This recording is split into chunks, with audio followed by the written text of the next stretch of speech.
Hello, and welcome to the Fastleader podcast. HFL is producing the podcast to help the ongoing learning of our alumni of FastLead Small Group Coaching and Leadership Development Program. At HFL, we're about helping frontline leaders lead better and be the best leaders they can be, because every employee should have an inspiring leader.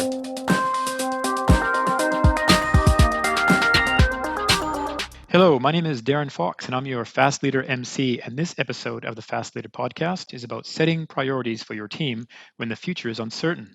In the Fastlead program, we work with people managers to develop their priority setting techniques for managing their own time. We introduce tools like Covey's Magic Quadrant to assess tasks and identify what is most important. Managers often face ambiguity due to new competitors, disruption, changes in leadership, and shifts in strategy. So how can we set priorities in an uncertain and ambiguous environment? Today, in our virtual podcast room, we have Sally Armstrong, an experienced executive leader with strong mentoring and coaching skills. And we have Kirsty Allen, principal consultant and executive coach at HFL. Welcome, Sally and Kirsty. Hey, Darin. Hi, Darin. Okay, Sally, we'll start off with you. Even at the best of times, when everything is BAU, there are so many risks of spending time on time wasters, activities which don't move a team towards adding real value to the customers. Certainly, uncertainty must surely increase this risk. How can managers best manage this situation when the criteria for deciding what is important may no longer be known? For me, one of the most serious impacts of spending effort and resources on time wasters is the impact that it has on people's own individual value. And I think one thing's for sure is that people love to come to work and they love to see their efforts result in something tangible. And I think even when times are uncertain or certain, one thing that's really important for a team and for a leader is to understand what is their unique value proposition. How are they delivering value to the organisation within the context of the organisation? And I think that's one of the best ways a leader can make sure that they're empowering their team to focus on what's really important, is that having a really, really clear true north, like why do we exist, what is our value, and making sure people are empowered to make decisions around that. Is that unique value proposition that you mentioned, is that the team's value proposition, the organization's value proposition, or each individual's proposition? I think for frontline leaders, it's about the team's value proposition. And that value proposition obviously is how does that team provide overall value to that organization's direction. But I think one of the key things that sometimes we lose sight of as leaders is translating the direction of the company into how is my team helping create that direction, and what is the unique things that we can do that make us add value to this company. Kirsty, I might just switch to you then. So how often do you find the leaders that you coach are uncertain about the future, and how are you advising them right now? Yeah, it's definitely not uncommon to feel uncertainty as both businesses, the environment, and individuals evolve. I think as a leader, the important thing is not letting that uncertainty translate to anxiety, which can cloud their vision and focus. So when coaching leaders, I'd probably focus on three things. The first one would be learning to be okay with feeling uncertainty, and having discussions about uncertainty really is an illusion. So we don't need to have all the answers as leaders, and the experience of uncertainty can actually signal an opportunity that lies ahead.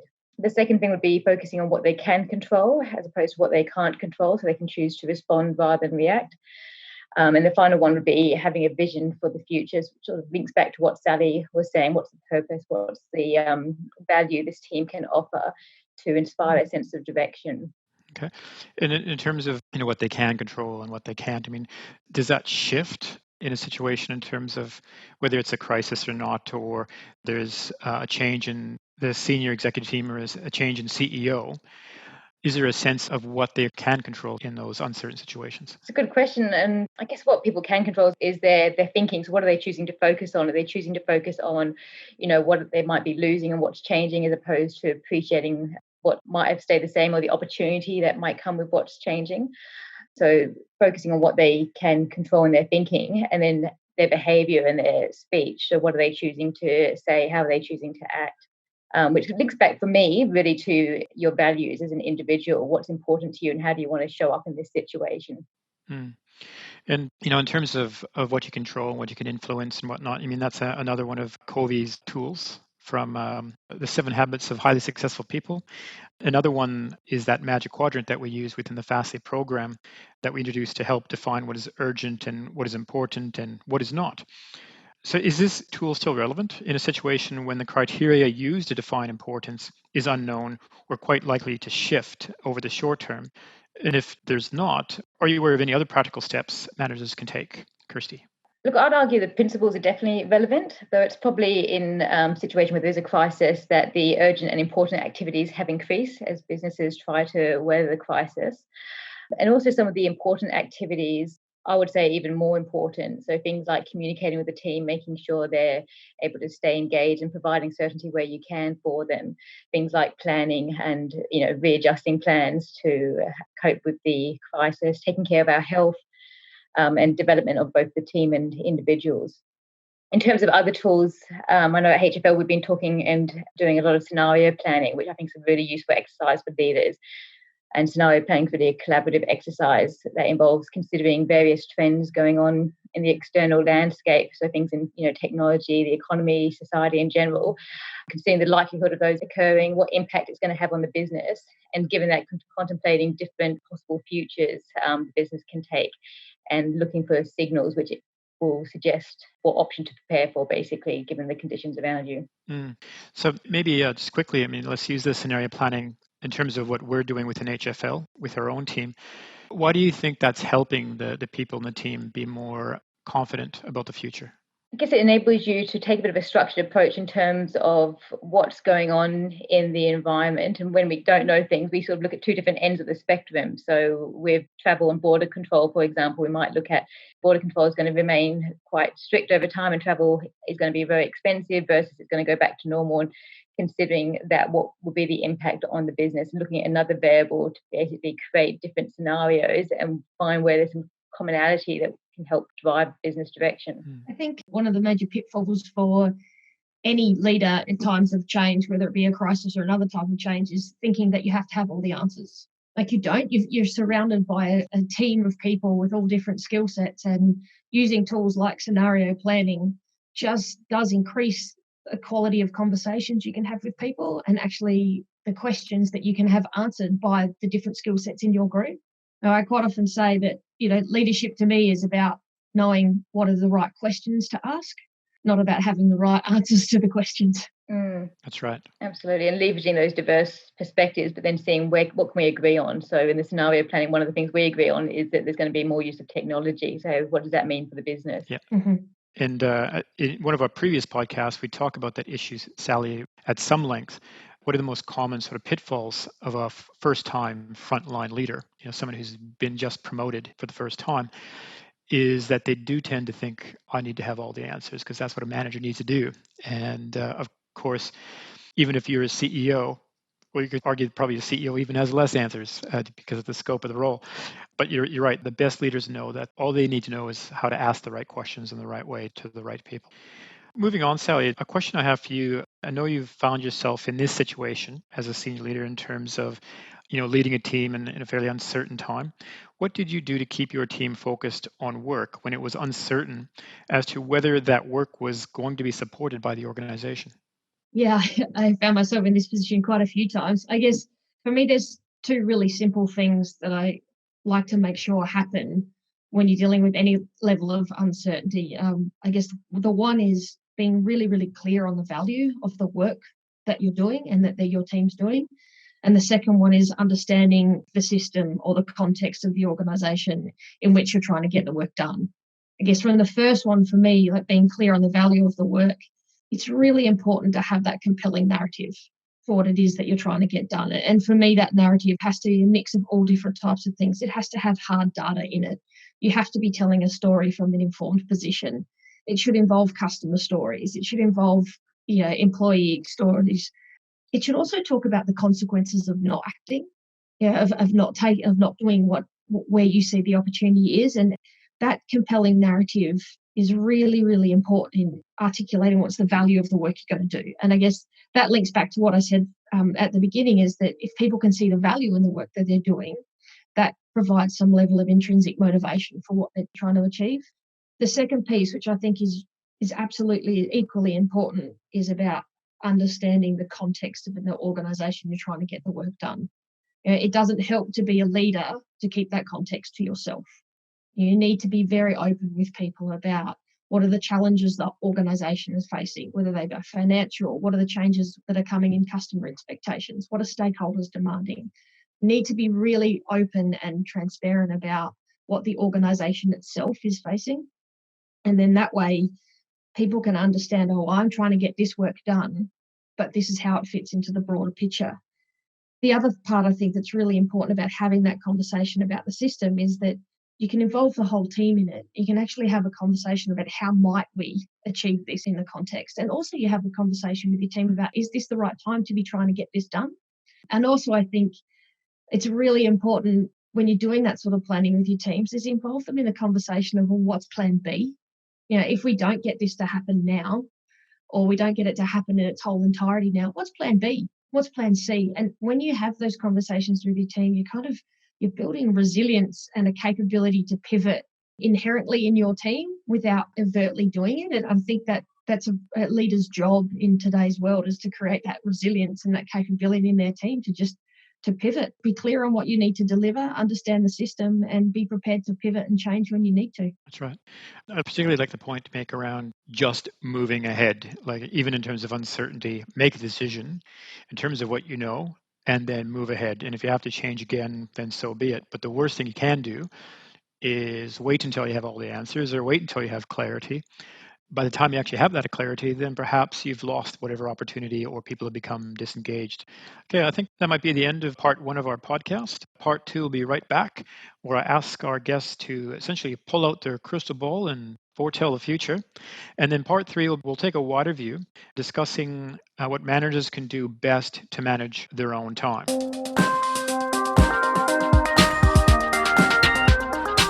Experts and technical specialists have never been more important or in demand, but that's not reflected in the leadership training they're given.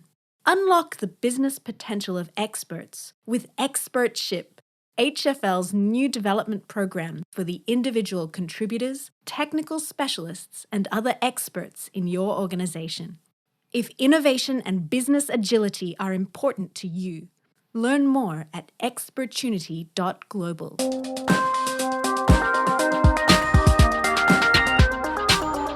Okay, I'm now going to put you both on the spot and ask you to predict the future, or at least offer your opinion about the future. Are we already in the new normal? Is uncertainty the only certainty right now? It is only a question of when, not if, a vaccine is found and eventually rolled out to everyone. But are we ever going to return to the way it was, in the foreseeable future at least? And what are the challenges and solutions for leaders in reducing uncertainty and ambiguity for the team? So, Sally, we'll start off with your crystal ball. What's your prediction? Okay. Well, I think the one thing that we know is true is that things will always change, whether it's driven by a crisis or driven by changing customer expectations, changing, you spoke about it before, a changing CEO can have a significant impact on an organisation. Change is always going to happen. We know that. And I guess one of the things that's paramount for leaders today is that they've got to create the capability in their team to adapt and thrive in a constantly changing environment. I think that's one of the biggest gifts a leader can give their team, is to empower that team to feel comfortable with the fact that things are not going to stay the same for very long. I personally like to use some quite practical ways of helping my team do that. And I think as a leader, it's really important that a team is really clear on why they exist and what they do. That's good for motivating the team to understand their value, but it also provides you with this baseline of this is what we do and this is the value we create. And that's a really good baseline to have. That's right. And then as a leader, helping your team understand their own self, building their self and team and system understanding about how do I react in certain situations and what can I do to help myself adapt to change. How does the team respond, and what are the things that we need to do as a team to make sure that we're creating as much certainty in an uncertain time as we possibly can. And also then having a look at the organisation and making sure that we understand the impact the changes are having on the organisation. I think that helps grow understanding in the team and actually takes the pressure off the leader to have all of the answers, because you're constantly having those conversations. So I think, if you're clear on your value, and you're focusing on building capability within the team, the other thing that I really like to make sure happens all the time is always keep an eye on the future. Yeah. You should always, I think Kirsty alluded to it before with scenario planning, but I always like to keep one sneaky eye on the future and then grow that culture within your team where you are trying new things. You are letting people have a hypothesis and chase something down and try something and see what happens. The resilience and the energy you can create in a team by letting people hypothesize about what could be coming next and try something and learn from it, like, is really empowering to a team, so that when big changes do happen, they're like, oh, I've done this before. This is not new to me. Like, it might be on a bigger scale, but it's not new to me. And I guess the last thing for me, in a real practical sense, is that you've always got to be constantly checking in that your value proposition or your benchmark is still relevant. That's right. If it's not, it becomes really obvious to everybody. And in that, you've created your reason to change, and it might be a small change or a big change, but inherently, you've taken your team on this journey to understand why they exist, how the team operates within the greater organisation. You're letting them play in where I'm in the future and what may happen and what may come. And then you're creating this sense of, well, let's constantly check in that we're remaining relevant. And if we're not, we've got the skills to pivot. So for me, that's a really practical way. Those 4 things are a really practical way that you can create capability in a team to constantly adapt and pivot and change and not even really be aware that they're capabilities that the team are building. And really, I mean, if a manager can do that now while still in uncertainty of the virus, when things do settle down, everything else is going to seem like fairly easy and straightforward in terms of being able to pivot, because what's the likelihood of having such a change like this in our lifetime again? Hopefully never.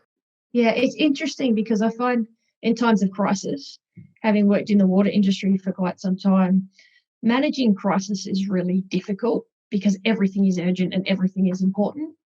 But it does take away some of the noise about why we need to change, and takes away, I guess, some level of influence that some noisy voices can have.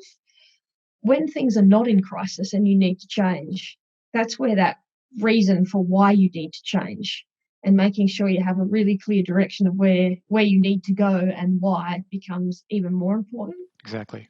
Kirsty, what's your prediction for the future? Are we ever going to return to quote unquote normal? I mean, I think there's some things that the crisis, I guess, has helped us accelerate. Like when we think about flexible working and, remote working, that's obviously become the norm now. A few organisations are doing it quite well now. Everyone's been forced to do it in situations where they didn't think it was possible, whether it was a call centre or whatnot. So in that sense, I think we've been able to achieve something earlier than expected.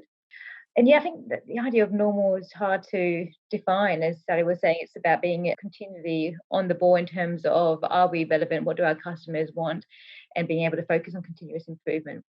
And I think part of what helps ease that is going back to the why and why we're doing this. And I hope that this virus has shown people how quickly things can change. So are they spending their time doing something they love and they're passionate about? Because if they are, I think it's easier to change and adapt because you're just following what's important to you and what the people you're serving want from you. Back to something Kirsty just said that I think is really important to pick up as leaders, is she pointed out that we've been able to move to different ways of working faster than we thought we could.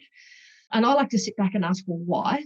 Why couldn't we do this before? Why did it take a crisis for us to be able to realise these things, which were obviously possible, but we needed something quite significant to get everybody focused in the right direction? I think that's a big lesson for leaders in that, is human beings can achieve so much when we all put our effort in the same direction.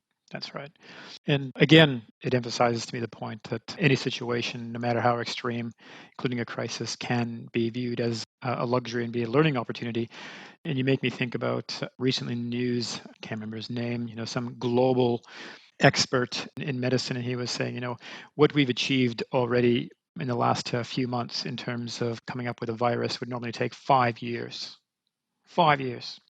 And I was asking myself that very question that you're asking. Well, so it's possible then. Why does it have to take so long? Why can't we always be like that when we put our minds to it? Mm-hmm. Kirsty, one thing that is never going to change is the choices of what you don't focus on is just as important as the choices you make as to where you will focus. In fact, there will likely always be more demands on your team's time than what can be undertaken. How do we say no diplomatically when asked to do things that aren't part of our priorities, even when everyone knows that the priorities are constantly shifting? Yeah, it's a good question. I'm a big fan of using the calendar. So I block out my time in terms of what I'm going to be working on over the week. And so then if a request comes in, I can look at what needs to be done, what is flexible, so I can judge whether I can take that on or not. And then because I've got that in front of me, it's a lot easier to say, look, I'm actually working on, X, Y, Z, which I need to do because of, whatever the reason is. So I can't get to your thing until another day and be able to see my diary when I can get it. So it's very easy then for them to see, I guess, how I prioritize something. Okay. And Sally, as a leader of customer engagement, the tendency I find in teams or divisions like that is to always say yes and then figure it out later. Did you ever have to say no to a request for your team's assistance? And how did you sell that no? Yeah, I think your point, Darin, that there's always more work than there is resources to do it is a good one. And we introduced the concept in my team as it's not always black and white, yes or no. Sometimes it's a yes, but not now. And that's a really important distinction about how you communicate the message. Mm-hmm.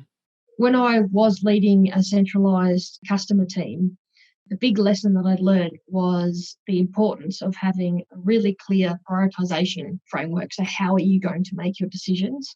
But involving all of your key stakeholders in the development of that framework, getting them to commit to that framework, and then involving them in the prioritization decisions.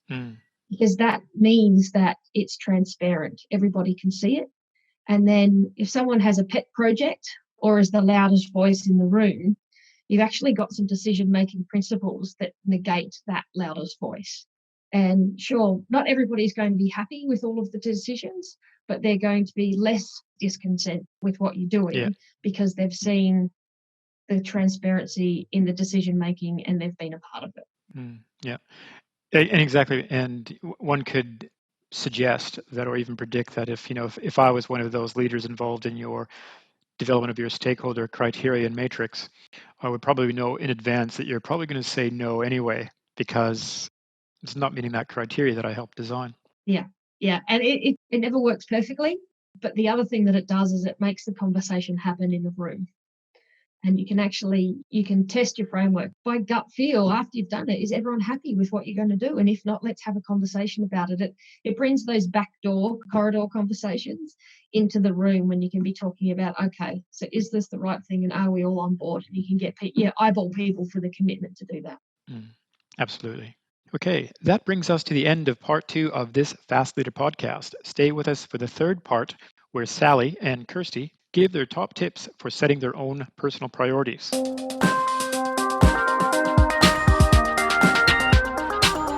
Are you a frontline leader ready for your next step? Fast Lead Plus is a program of short, sharp, small group coaching sessions to prepare you to take that next step. In a small, tight-knit group, you're coached by an experienced leadership mentor with plenty of time between sessions to practice new skills and tools. Improve your leadership capability and confidence. Learn more at fastlead.com.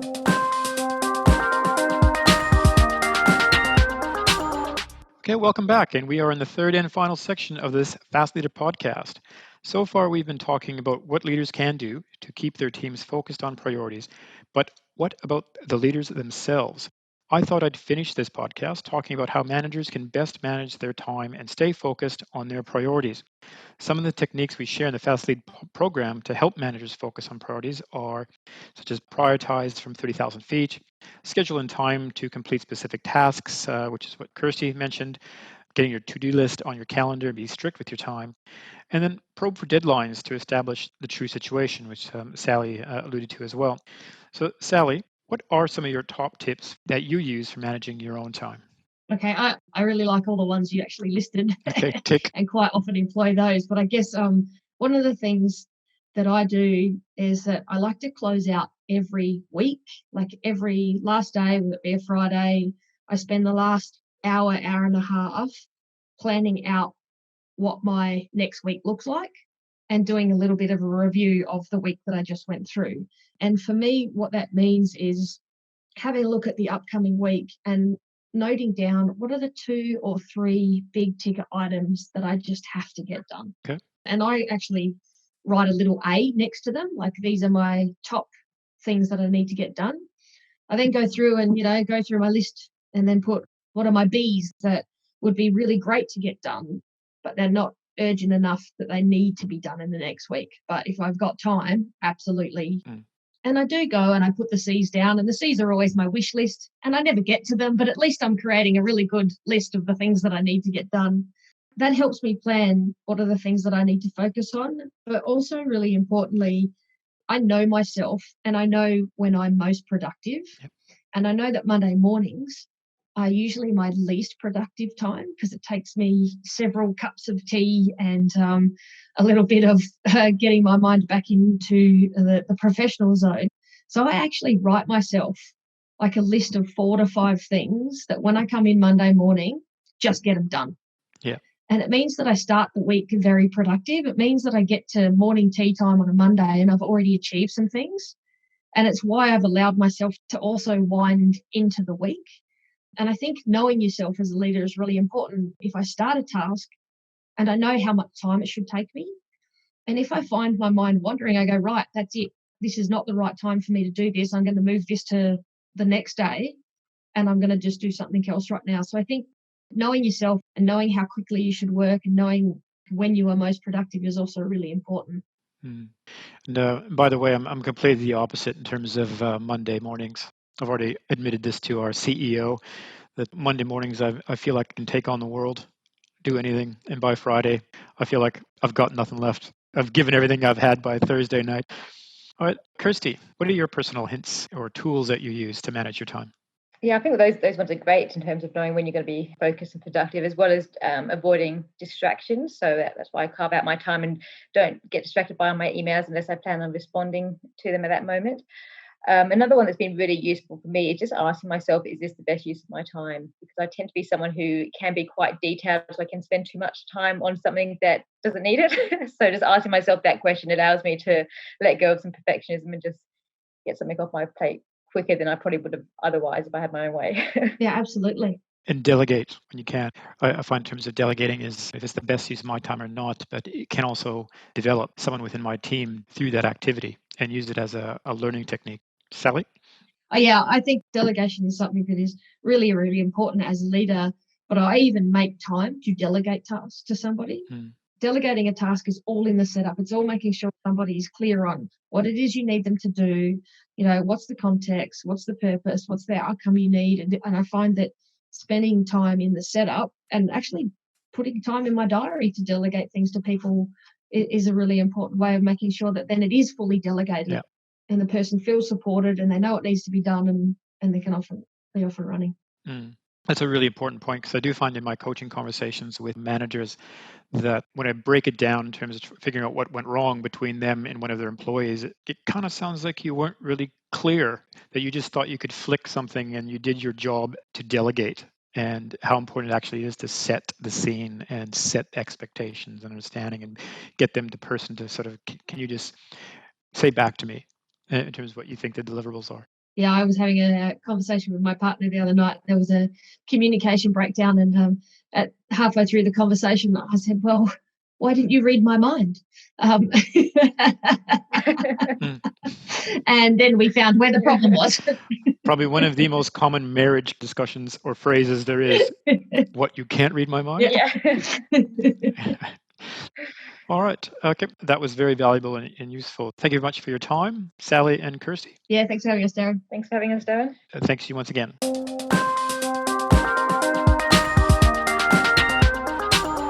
Thank you for listening to the Fastleader podcast. I'm Darin Fox, Chief Research Officer and Principal Consultant at HFL. You can email us at info@fastlead.com with any questions. We'd love to hear your ideas about topics for future podcasts. You can also check out the Fastlead website, fastlead.com, for supporting material from this podcast. Watch out for our future podcasts as we explore each of the 14 Fastlead topics in more detail and discuss some of the latest management research, news, and topical issues of the day. And until next time, this has been the Fastleader podcast. Thank you.